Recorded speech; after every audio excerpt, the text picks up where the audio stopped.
In Book 1, Chapter 2 of the Politics, Aristotle gives a genealogy of the city-state. And as I'd mentioned in the previous video, one question that this genealogy is supposed to answer for us is what the good of the political community is. That's still a kind of outstanding question, and it's not obvious what the answer is. The genealogy is supposed to contain an answer to that question. And so as we proceed through the genealogy, we're supposed to be on the lookout for that. But the genealogy does a lot more than merely answer that question. The genealogy gives expression to Aristotle's political naturalism. Aristotle doesn't use that phrase. It's a phrase that commentators use to describe various of Aristotle's views. But the genealogy is the central expression of this thing, political naturalism. And so I'm going to mention this now to kind of key you in to look out for these claims, for these theses. But we're going to return to them after we go through the genealogy.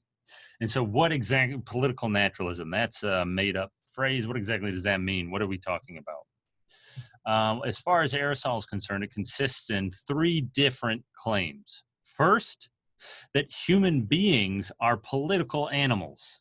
This is something we're going to see Aristotle say. He's going to say it almost immediately after he's done giving this genealogy of the city-state. And so this claim that human beings are political animals is supposed to somehow be entailed or follow from this genealogy of the city-state. That's one claim of political naturalism, one thing that political naturalism consists in. Second, Aristotle claims that the political community, the city-state, is natural. This too is supposed to follow from the genealogy. And if you start thinking about this one for just a second, it might seem kind of odd or counterintuitive. The political community, the city-state, is supposed to be natural. It's going to especially seem counterintuitive when you focus on the fact that Aristotle himself talks about the political community being made by human beings. If it's made by human beings, if it's a human creation, how on earth could it possibly be natural? Isn't that almost the definition of something's being artificial? Aristotle doesn't think so. We'll see exactly what Aristotle thinks in due course. Keep that in the back of your mind. The genealogy is supposed to show how the political community, the city-state, is in fact natural. And third, the kind of final claim of political naturalism is that the political community, the city-state, is prior to the individual.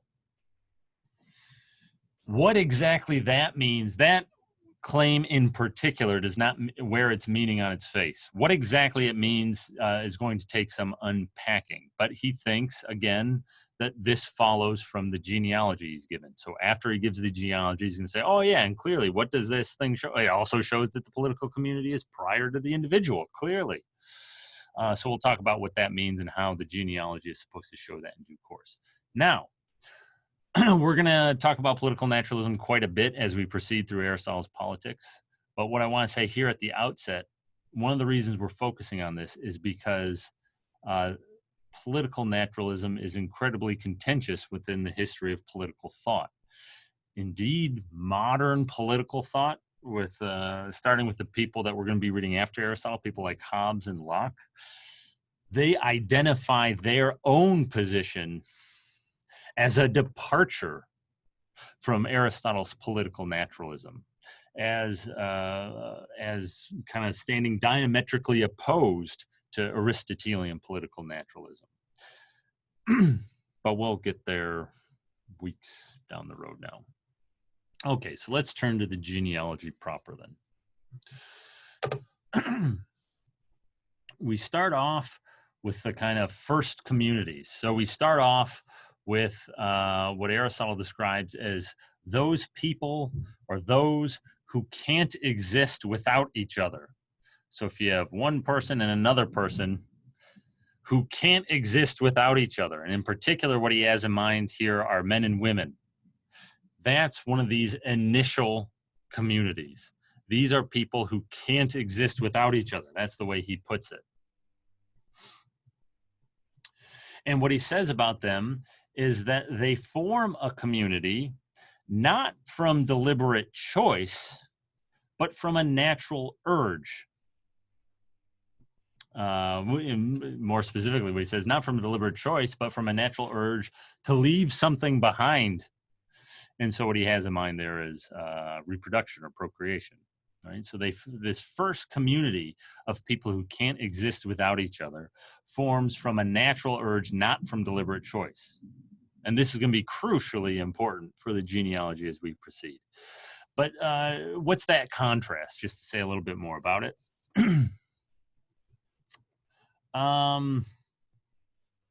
What Aristotle is trying to give expression to here is something like the following. When human beings, the way kind of human romantic involvement, sexual attraction works, it's not as though human beings sit down and think to themselves, well, geez, what am I going to do today? What would be a good idea? I really need, you know what I need? I need to find like a little mini copy of me who can help me, plow the fields or whatever. I need to go do that. And to do that, I need to go, find, this is me thinking, right? I need to go find a lady friend who I can make a little Jeff Jr. and then we'll plow the field and be great. That's not how human beings work. That would be from deliberate choice, so to speak. That would be sitting down, devising a plan to further your ends, realizing that coupling up with somebody would help further your ends, and so then going and coupling up. That's not how it works. That would be from deliberate choice. Instead, the way it works is we just find ourselves impelled towards other people. And maybe we can't even fully explain it, or we just find this urge, this instinct. Yeah. And I think that the idea should be intuitive enough. That's what Aristotle is expressing here, right? That's what lies behind this first community, this natural urge. It's not a planned, thought out, deliberated about thing. We're just find ourselves motivated to do this without any rational foresight necessarily, right? Without any rational planning. This too is going to be crucially important as we proceed, especially as we get into people like Hobbes and Locke, comparing Aristotle and Hobbes and Locke. But this isn't the only, okay, so there's man and woman. Okay, so that's one kind of these communities where the members can't exist without each other. There's another one that comes into existence at the same time, simultaneously with the man and woman one. And it's the community between what Aristotle calls that which naturally rules and that which is naturally servile, or which is naturally ruled. And one way that Aristotle describes this relationship is that of the relationship between a master and a slave. And in other parts of the politics, parts that we're not going to be reading, Aristotle puts forward a theory of what he calls natural slavery. It's part of Aristotle's views that there are certain human beings who are by nature slaves. In short, he thinks it's Persians, basically, not Greeks. Persians, those other people. Persians and Greeks didn't get along. The Persians were always invading the Greeks, and they didn't like that. But he thinks there's whatever. So there's this kind of natural category, he thinks, of natural master, natural slave. There's lots written about this. We're not going to go into it in this class. We're not reading about it, but that's one of these initial communities. And then what he goes on to say is that initially, at least, you didn't have human beings enslaving others. You had human beings using oxes or whatever. The ox is the poor man's slave or the poor man's servant. He quotes, I can't remember who it is, Hesiod or Homer as saying, right? And so that's another kind of community. Those two communities together constitute what Aristotle calls the household. And I should also mention that so that slave-master relationship, so between the fella there and the ox or whatever, he wants to say that that's also a kind of community of people who can't exist without each other. and that there's also a natural urge lying behind that community. And so this household, this kind of combination of these two communities of man and woman and slave and master, arises from a natural urge, not from deliberate choice, which we've described already. And it exists, it arises for the sake of what Aristotle calls everyday needs. That's why it arises. And I think what he's picking up on here with this phrase is something like those who can't exist without each other. Though he's getting at a similar idea when he talks about everyday needs as when he talks about those who can't exist without each other. What he's getting at, right? So one way, when you see the phrase everyday needs, you might just think, oh, like, yeah, I need my coffee, or boy, I'm a grump and I need to, take a walk and get the blood going, or else I'm just tired all day, right? That's not at all what Aristotle's talking about by everyday needs. He's not using the phrase in the way we would. What he means is your literal, basic necessities, like the things that you absolutely need, or you will die. You won't just be in a grumpy mood, you'll die, right? Everyday needs are those kind of just absolutely fundamental desires and needs that we have. So in the first place, right, food, clothing, shelter. Aristotle seems to want to say, right, we get the man and woman community there, and so perhaps sexual needs would fall into everyday needs. But you can also see, right, those who can't exist without each other, who literally can't exist because you'll die, right? Because you won't have food. Human beings, when they are totally isolated by their own, are more than likely to die, more likely than not to die. It's very hard to secure for yourself enough food, enough shelter, enough clothing to survive. And so this first community, the household, it exists for the sake of everyday needs. It exists so that the members of it don't die. That's what he's getting at here, right? It's not a rosy existence, right? You might see it even in the picture I have there, right? They look pretty happy enough, right? They got a nice 1950s bungalow or whatever there. It's not so nice as that. Just, two people and an ox together are going to be scraping by every day just not to die, right? That's what the household is like, right? So, okay, so it exists for the sake of everyday needs. That's what he means. It arises from deliberate choice, it arises not from a deliberate choice, but from a natural urge. We talked about all that already, right? You're just impelled to form these communities. You don't sit down and plan it. You don't deliberate about it. You just find yourself doing this, right? That's the first. So let's put it to, we're going to start like a kind of timeline of the city-state. That's the first community. That's where it starts. That's the origin, if you will, of what it's going to eventually become, the city-state. We have the household, which exists for everyday needs, and is formed from a kind of natural urge or instinct. Well, what does that lead to? Right? What comes next?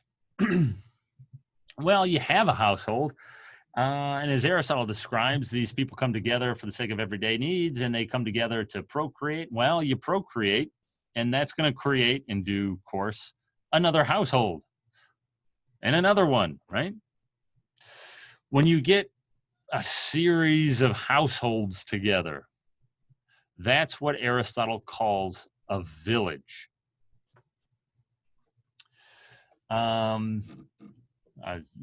How big, how many households? I mean, he doesn't put an exact number on it, but you get some households together. You have something like a village. And what Aristotle says is that it exists for the sake of things beyond everyday needs. So everyday needs, that was like just having enough food not to die, having enough clothing so you don't freeze to death, and so on, right? That was everyday needs. Well, the village supplies for things beyond that. And so the idea is something like this. You get a few households together, you get a handful of households together. Well, you can start specializing right? The members of that community, of the village, can start specializing. And so one guy, whatever, does all the I don't know what people did back in Greece. He picks all the olives off the trees, right? And he's the olive picker. And he spends his day just picking olives. Whereas somebody else, and he becomes really good at it, right? And he becomes really, really good at it. Whereas somebody else then goes and does all the fishing, and he becomes an expert fisherman, and so on. And people specialize in this way. Well, what that affords a community is more material goods. You no longer need to. So when you're just in a household, you need to spend 16 hours every day working just so you don't die.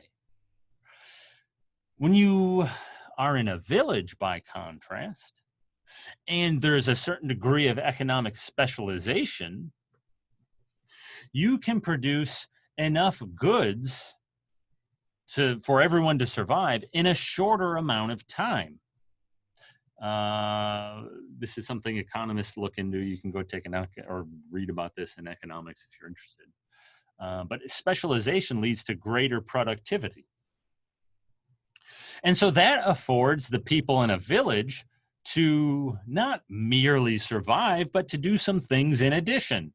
They have a little bit of extra time, a little bit, a few extra resources. And so they can start, Aristotle doesn't give examples, but, you can start, making things that you don't strictly speaking need, but that are nice. Like, jewelry of certain kind, rudimentary jewelry or something, they're not, whatever, setting diamonds and metal rings or anything, but, like, I don't know. Things like that, right? Little charms, maybe little figurines, very kind of minimal, but still it's beyond everyday needs. Things that might, strictly speaking, be in some sense useless, right? Making a little figurine, there isn't much use to that. You put it on your shelf and it brings the room together or something. I don't know, right? It makes you feel better. Things like that. It's still, however, it's certainly, compared to our standards, very dire, right? Yeah, you're not working 16 hours a day now. You're working 14 hours a day. And you're not going out just in fig leaves or whatever. Now you got a little pendant that you can wear around your neck. But that's it, right? I mean, it's basically more or less the same. It's an improvement, but it's still not fantastic. One last thing I want to mention about it. Aristotle says that this community it's particularly natural. It consists of the sons and the sons of sons, right? So that's why I have 3 households out there, right? You get 3 generations. When a household, when the man and woman procreate, and that creates another household, there's a natural instinct or urge, Aristotle seems to be saying. He doesn't put it in so many words, but this seems to be the idea. There's a natural instinct or urge for them to stick together. And for the son's household to, stay by the father's household, and then the son's household stays by, and so on, right? And so you have these generations of people living together. And that's what the first villages were, according to Aristotle. So there's this kind of natural instinct for the family, for the extended family, I don't know, whatever that is, to kind of stick together, right? For generations, different generations to stick together, and that's the village. Okay, so let's throw that into our timeline. So we have the household satisfying everyday needs arising from a natural urge, and that gives rise to the village, which exists not only for supplying our everyday needs, but it does a little bit more than that. It helps us supply things beyond that. Yeah. Well, what does the village give rise to? Well, so you got a village there, and you can already imagine how this is going to go. Eventually, a handful of these villages kind of get together or decide to form they form some sort of community together, right? Again, this is supposed to be a kind of natural progression. It's very natural for these villages to grow and work together in this way. And that is the city-state. It's composed of a collection of these villages. It's composed of villages, something like that. These villages give rise to the city-state. And what Aristotle says about it is that it comes to be for the sake of living, but it continues to exist for the sake of living well. Comes to be for the sake of living. What does that mean? I think all he's picking up on there is the fact that human beings form communities so that they don't die. They come to, the communities come to form because humans are going to die otherwise, right? And when we were looking at that household, right, if you recall the household, right? It exists for the sake of supplying everyday needs. That's what he's picking up on here. The household is the kind of first step toward the city-state. And the household comes to be for the sake of living, so we don't die in some sense, right? That's the end. That's the end that it serves. Well, and so the city-state, in as much as it kind of is the completion of that process, which we'll talk about in just a second, it comes to be for the sake of living. But it really exists for the sake of living well. So put the city-state on our timeline. The household exists to satisfy everyday needs. The village, things beyond that. The city-state exists so that we might live well. That's Aristotle's idea. The end or goal or purpose of the city-state is living well. There's a number of things to say about this. First, why can the city-state provide for living well while the household and village can't?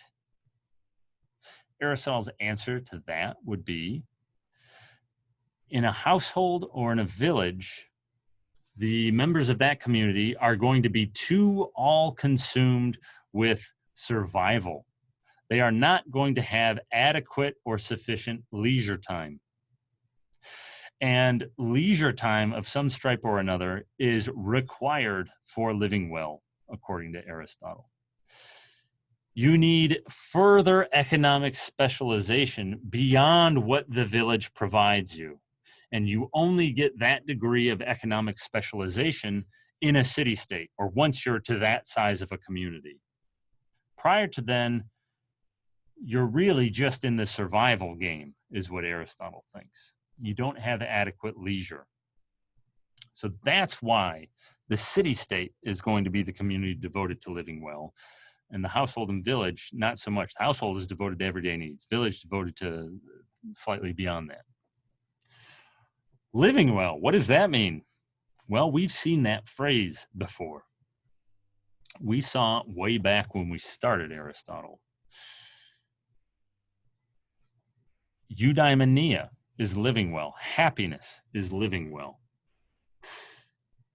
Aristotle's account of living well is what he describes in the Nicomachean Ethics. The city-state comes to exist for the sake of, it comes to exist for the sake of living. It continues to exist for the sake of living well. It continues to exist for the sake of happiness. What Aristotle is saying is that human beings can't fully flourish, can't fully attain happiness, can't really live the good human life unless they're in a city-state. They can't do it in a household. They can't do it in a village.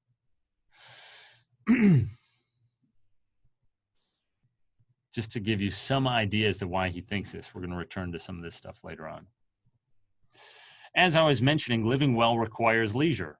Virtuous, rational activity, certain kinds of it at least, require leisure. Indeed, the most important kind of it requires leisure. Aristotle thinks the most important kind of virtuous, rational activity is something we haven't described or we haven't discussed yet. He calls it contemplation. It's the life of the mind, pursuit of truth for the sake of truth, right? Honing our intellectual abilities, honing our minds, something like that, very roughly, is what he thinks. And that's essential for really living well. You don't have time to do that kind of thing unless there is a fairly high degree of economic specialization in your community. If you're just in a household, you don't have time to gaze up at the stars or to think about math or to do whatever, to hone your mind in any other way. You only have time for plowing the fields and planting seeds and whatever else, right? That's it. And more or less the same is true of the village. It's only in the city state that we can engage in virtuous rational activity to the fullest extent possible. Last thing that I want to mention about this genealogy, and we're going to return to this later when we start discussing these three theses of Aristotle's political naturalism. What we have before us here is a natural development and progression. And the city state falls at the end of that natural development and progression. It's the kind of fully mature form, if you will.